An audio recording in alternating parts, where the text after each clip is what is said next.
All right, let's go to work. At this point now, we are in junior English. You ought to have your hymnals open right now to page 80 to 84, and the text interesting. Our ambition this hour now is to take in-class notes, and we will be working now with a series of observations that are specific to what is for us a deeply, deeply problematic moment in the history of American practice and thought. So we're going to start now by raising a very thorny, very difficult question. When you talk about American history, you are obligated to talk about the institution, and that's the word that we want for your notes, the institution of slavery. Okay? Yeah, you're working probably here at 2A. Okay, the institution of slavery. And that's kind of the language that we use. Now, it is problematic for us to talk about this for a number of reasons. For example, we can ask this question. How, Mr. McGee, do you explain the fact that individuals got on boats and came from Europe, England primarily, to what ultimately we will call the American colonies, and the reason they came was because they wanted to be free. And yet those very same people who wanted freedom practiced slavery. So that's one question. We're going to have to ask that question. That is not an easy question to answer. They wanted freedom, but then when they arrived here, they practiced the institution of slavery. That's one question. Another question. By the way, we obviously will answer each of these in turn.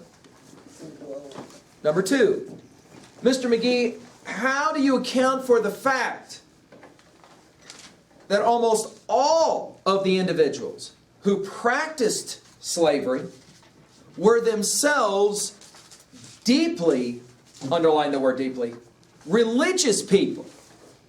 Religious people. They were fundamentally deeply religious people. By extension, they not only were religious people, but they were purported for the most part to often be known as very good, law-abiding, honest, dare we say it, loving, family people. And yet they practiced this institution of slavery. This question, of course, will be most iconically represented as disturbingly as possible when we realize that the very individual who wrote the words, "We hold these truths to be self-evident, that all men are created equal and endowed by their Creator with certain inalienable rights, that among these are life, liberty, and the pursuit of happiness." The very individual who wrote those words, what's his name? Thomas Jefferson. Thomas Jefferson owns slaves until the day he dies. It's not like one morning he wakes up and says, you know what? I think if I'm going to write words like, "We hold these truths to be self-evident, all men are created equal and endowed by their Creator with certain inalienable rights, that among these are life, liberty, and the pursuit of happiness." I think those words are so important, I'm going to go ahead and free all my slaves. That's not what he did. He doesn't free his slaves until right at his death. He has slaves right up to the end. But he wanted to free them long before. Again, we'll ask this question. This will be a question for us, right? How do you explain the fact that the individuals who are so interested in issues of freedom, in issues of religious practice, in issues of political independence, with themselves practice this institution of slavery? Okay, this is going to be for us, obviously, questions. Now, already some of you are starting to kind of shout out answers.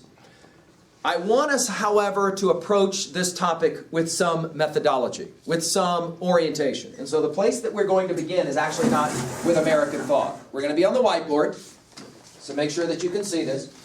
And the place that we're going to begin in trying to assess an answer, because we can kind of gesture and guess at potential answers.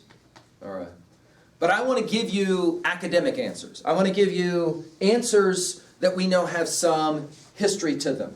Something we can validate, something we can seek to kind of prove, okay?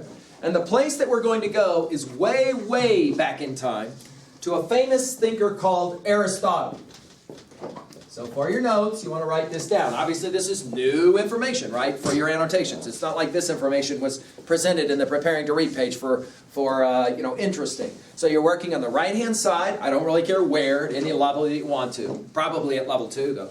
And we're talking now about the great Greek philosopher Aristotle. Let's mention, just because we're not afraid to learn history here, let's mention that the Greeks had 3 important thinkers in order. Socrates, he had a student named Plato, P-L-A-T-O, and then finally Plato had a student named Aristotle. And that's what we're going to look at, this guy named Aristotle. Aristotle, by many people's account, the single most influential philosopher of all time.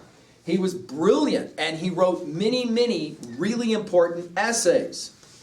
One of the ideas that he taught and became understood in European thought was what we call the great value of being. Okay?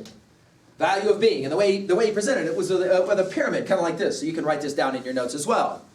This pyramid, he did something kind of like this, where he drew little lines. And about this pyramid, he said the following. He said, there are fewer up at the top, more at the bottom. The higher up you go, the greater the value. Okay? At the very top, he put the gods. Remember, the Greeks are going to be polytheistic. They believe in multiple gods, but we'll just say God, right? Right underneath God, Aristotle said, next you have men, as in physically men, as in the gender men. Then you have women. Then you have slaves. Okay? Now, Aristotle said, and this is huge for your notes, Aristotle said this kind of a model is natural. Natural. Okay? Natural. It's the way it is. And to try and argue against it is illogical. Let me give you a counterexample that maybe will help you here. Ruthie has planted a tree out in that courtyard just so I can make this observation, right? Imagine for a moment that you watch Mr. McGee, and I look out there and I look at that tree, and then I get kind of mad, and I walk out my door, I walk out into that courtyard, and I start screaming at that tree because I want it to change to a Christmas tree. You need to change to Christmas. I start screaming at that tree. And, right, Schaefer goes, the old man finally lost it. And Hunter says, well, you better go tell him. So Schaefer comes walking out, touches me on the shoulder. I go, what? I'm screaming at this tree. I want it to be a Christmas tree. And Schaefer goes, oh man, I need to explain something to you. That is not a Christmas tree, and no amount of screaming at that tree is going to turn it into a Christmas tree. It is not a Christmas tree. It is that kind of tree. And I go, but why? I want it to be a Christmas tree. And Shay goes, no, you don't understand something. It's this thing called nature. It is the way it is, and there is no changing it. Hear what I just said. That's what I mean by nature. It is the way it is, and there's no changing it. And I say to Shafe, but I'm going to change it. Shafe goes, yeah, best of luck with that. Because that tree ain't going to change into a Christmas tree. Don't matter how much you scream at it. It's the way it is. And there is no changing that. There is no changing that. That's what we mean when we say Aristotle saw this dynamic as natural. That's what we mean. There's no changing it. In other words, now for your notes, Aristotle argued men are naturally the ones who rule. Women are naturally the ones who sit beneath men and do what they're told to do by men. Slaves are individuals who are born to be slaves. To try, now watch my whiteboard, to try to change that for Aristotle was unnatural. Unnatural. There's something wrong with it to try and change this dynamic. If you will, it's the way it's supposed to be. Are you ready for this? Watch my whiteboard. Aristotle argued the institution of slavery comes from the gods. In other words, you're a slave. I don't like being a slave. The answer, it's got nothing to do with what you like. Well, why am I a slave? Because the gods willed it to be so. In the same way, that tree is that tree and not a Christmas tree. Do you understand? Now, Aristotle, we're talking roughly 400 years before Christ. The notion then of slavery and the institution of slavery is an accepted view all the way up into 1600 Common Era. In other words, one defense of the institution of slavery by the individuals who were owners of slaves is that there must be slaves because that's the way it's supposed to be. Okay? Now this is a philosophic answer to the question, why is it that these individuals believed in slavery? Observation. Yeah, Aristotle, though, mostly dealt with the, like, philosophical ideas. Like, his explanation, I'm not going to go into, but for Adam's stuff was all about philosophy, and there were others that, in the same time, that were more about, like, actually experimenting, but they didn't look at those people, they looked at Aristotle, which always interests me, because it is important to do philosophy, but that's all he did. It's going to be an important observation that Mr. Karn is going to make for us. Aristotle was a philosopher, and he created an idea that then carries tremendous weight over time. It will only be later that other people will challenge this view of Aristotle. It will, are you ready for this? Watch my whiteboard. It will actually begin with both groups, women and slaves, demanding of men, yeah, but is it in fact natural that men are born slaves, women are born slaves, and not free? Is that natural? Or rather, is that something else? Let's go to the second reason why slavery and the institution of slavery was so popular. Economics. Economics. This is a big, big deal. And here's why. While the reason that people came to the eastern seaboard was construed usually for some kind of religious reason, freedom to practice religion, etc., right behind that is, of course, the understanding that these people are trying to make bank. And all of them are trying to make money in some way or another.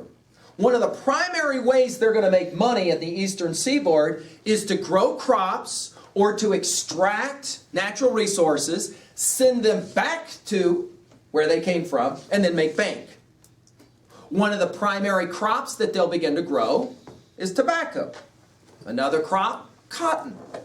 Okay? Now, what do we know about this? Well, to do this and to make any money at it, you have to grow a lot of it. To grow it means two parts. One, you know this, you live in a farming community. One, you got to plant it. Two, you got to harvest it. Correct? After you've tended it. To be able to do that on large plantations, and that's the only way you're ever going to make any bank, is to plant a lot of it, requires help. That help will come in the form of slaves. Okay? So one other answer that's often going to be given as to why it is that these individuals would do this is they would say, we have no choice. That you may want to write down. Economically speaking, we have no choice.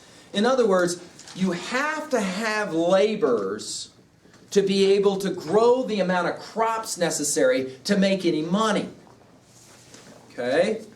And because that kind of labor is so difficult, physically demanding, difficult, individuals have to be kind of forced to do that. That we call slavery. Got me? Okay. That's why Thomas Jefferson had slaves. It wasn't of course. He hated slaves. Of course. So let's point this out. See, Jefferson himself fits right into this category. Jefferson himself will see slavery as a, let's put it in the language that he would often use, a necessary evil. A necessary evil. In other words, we're not excited to do this thing called slavery. We're kind of obligated to do it. Okay? But this still begs the final question for us, and it's one that the text interesting is going to raise at the very end, and that is simply this question. How could people who are themselves religious, believers in things like love and kindness, engage in the activity of buying and selling another human being. Notice the series of questions at the very end of interesting. We're out of time, so I don't have the ability to read this with you, so put a note to yourself. Go back and look at it again. Notice the series of what we will call it to be rhetorical questions. A rhetorical question, a question with an obvious answer. That's what we mean by a rhetorical question. Notice the series of rhetorical questions that are asked at the end of interesting. Now, when we come back tomorrow, we're going to ask more detailed this question about struggle and this notion of, obviously, necessary evil and the relationship with the indigenous or native people that were also already here. How did that seem to go? The answer, of course, is good for a while and then, yeah, not so good. That's right. Thank you.